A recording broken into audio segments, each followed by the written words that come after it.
We provide you the platform to turn your dreams into reality. Give wings to your aspirations with KR Mangalam University. तो जानकार मानते हैं कि जंग में इजरायली सेना सबक सीखा है। ईरान के समझ में आ गया है कि केवल बैलिस्टिक मिसाइलों और ड्रोन के सहारे जंग नहीं जीती जा सकती है। इसीलिए ईरान अब चीन से अत्याधुनिक फाइटर प्लेन खरीदने जा रहा है।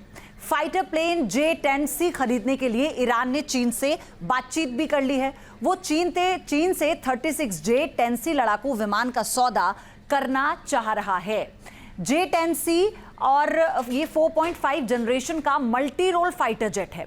अगर J-10C ईरान के बेड़े में शामिल हो जाता है तो ये लड़ाकू विमान जो है, ये आप सोचिए कि PL-15 मिसाइल और AESA रडार की मदद से इजराइल के विमानों को दूर से ही ट्रैक कर और उन्हें इंटरसेप्ट कर सकता है।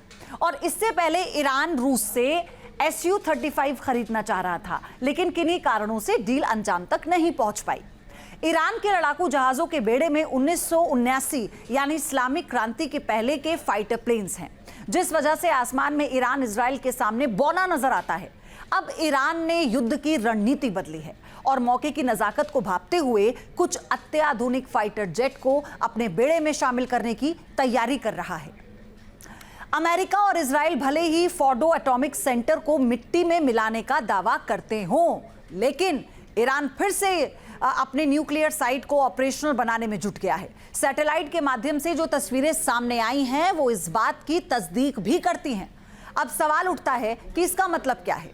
इसका मतलब है कि ईरान किसी भी कीमत पर अपनी जिद, कौन सी जिद? परमाणु कार्यक्रम को आगे बढ़ाने की जिद छोड़ने को तैयार नहीं है।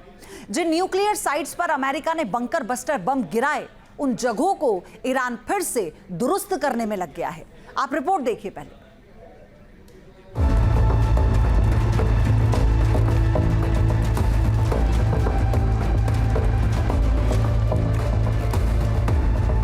इजराइल और अमेरिका ने ईरान में बमबारी कर कहर बरपाया।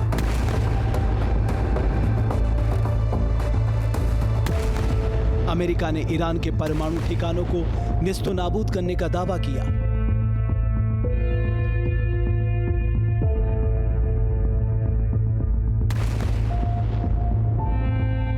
B-2 बॉम्बर से बमबारी के बाद ईरान के फोर्डो न्यूक्लियर साइट को गंभीर नुकसान पहुंचा है।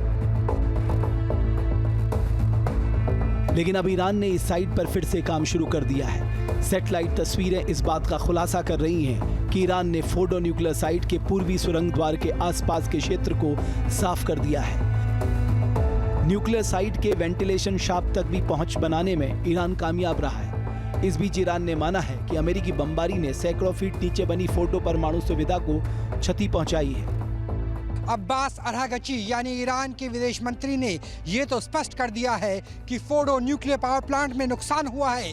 B-2 बम वर्षक से जब GBU-57 यानी बंकर बस्टर बम का हमला हुआ तो नुकसान हुआ है, लेकिन ये नहीं बताया कि तबाही कितनी हुई है। बस ये बोल कर के विदेश मंत्री अब्बास रुक गए कि बंकर बस्टर बम ने जमीन के नीचे भी मौजूद इलाकों में तबाही तो मचाई है। अब कितनी, ये जानने के लिए अभी थोड़ा इंतजार और करना होगा।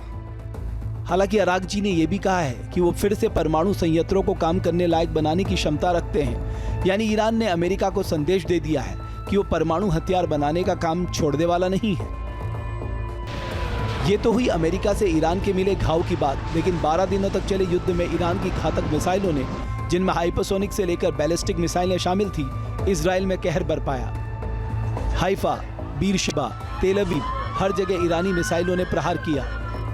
फतेह 1 और फतेह 110 बैलिस्टिक मिसाइलों से इजराइल को टारगेट किया गया।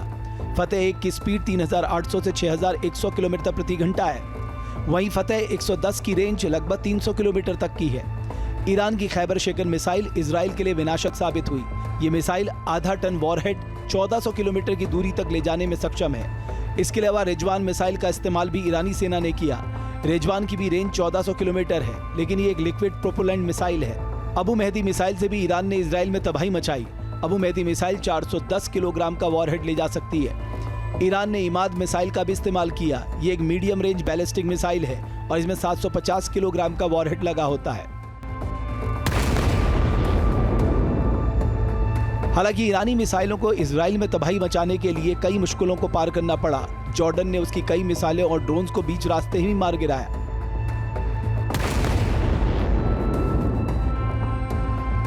ईरान की मिसाइलों के लिए इजराइल तक का सफर इतना भी आसान नहीं है। इसमें कई अमेरिकन एयरबेस है, कई देशों का एयर स्पेस है, जिसे पार करके ही वो इजराइल तक पहुंच सकता है। जब ईरान से मिसाइल चलती है तो इराक पहुंचती है। इराक से लेबनान और जॉर्डन होने के बाद ही इजराइल पहुंच पाती है। यही वजह है कि एयर डिफेंस सिस्टम से लेकर के एयर स्पेस वायलेशन तक ईरान की मिसाइलों का इजराइल तक पहुंचना बेहद मुश्किल रास्ता था। ईरान की मिसाइलों को इजराइल तक पहुंचने के लिए कई लेयर एयर डिफेंस सिस्टम को चकमा देना पड़ा। ईरान से लॉन्चिंग के बाद सबसे पहले फारस की खाड़ी में तैनात अमेरिकी युद्धपोत पर तैनात एयर डिफेंस सिस्टम, फिर इराक के स्पेस में अमेरिकी बेसों पर तैनात डिफेंस सिस्टम, जॉर्डन और लाल सागर में तैनात एयर डिफेंस सिस्टम और अमेरिकी फाइटर जेट से ईरानी मिसाइलों को बचना होता था। इन मुश्किलों के बावजूद ईरानी मिसाइलें जंग के दौरान इजराइल के अलग अलग इलाकों में पहुंची और कारोबारी ठिकानों को निशाना बनाया। ईरान भले दावा कर रहा हो कि उसने इजराइल को सबक सिखा दिया, लेकिन जिस तरह से उसके न्यूक्लियर प्रोग्राम को नुकसान पहुंचा, उससे वो बौखलाया दिख रहा है। ईरान के सुप्रीम लीडर खामनेई ने अब इजराइल और अमेरिका के खिलाफ जिहाद जंग शुरू करने का ऐलान किया है, यानी मिडिल ईस्ट फिर से धधकने वाला है। जहां भक्ति है हर शब्द में, कथाओं में छुपे हैं दिव्य रहस्य और ज्योतिष देता है जीवन को दिशा। धर्म से जुड़ी हर बातों को जानने के लिए हमारे चैनल स्तुति को सब्सक्राइब करें। चैनल पर जाने के लिए इस लिंक पर क्लिक करें।